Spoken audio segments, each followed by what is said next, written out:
जोड़ी बनवाइने तब बला मुआ के सुख नहीं पोइने को जगे झाड़ फूक के जोड़ी बनवाइने तब बला मुआ के सुख नहीं पोइने।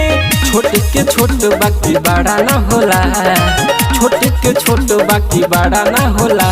कोनी देखिए बाबा काहे बला मुआ के खड़ा ना होला।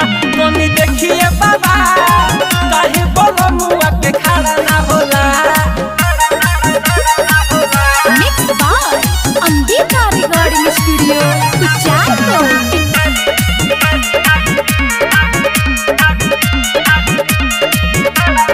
रोवे का हल्का पसंदा के दिलवा मोली ले दिन रात हो।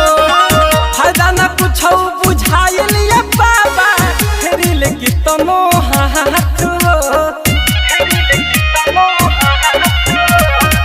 रोवे का हल्का पसंदा के दिलवा मोली ले दिन रात हो।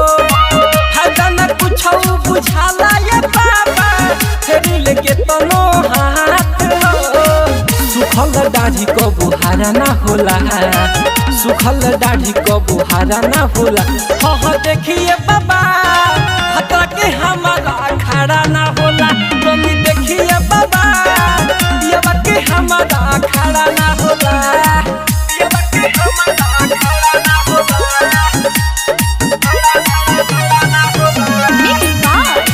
रिकॉर्डिंग स्टूडियो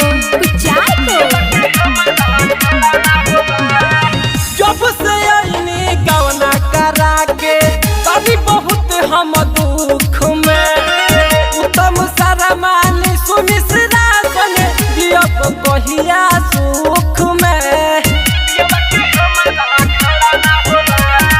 जब से आईने गवना करा के कभी बहुत हम दुख में उत्तम सारा मान सुमिश्रा सने अब कहिया सुख में।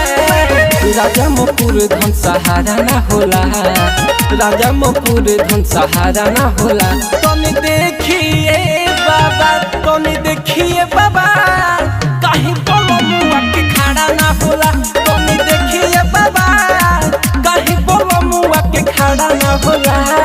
गे माई गे करम फूट गलो खड़ा ना होला।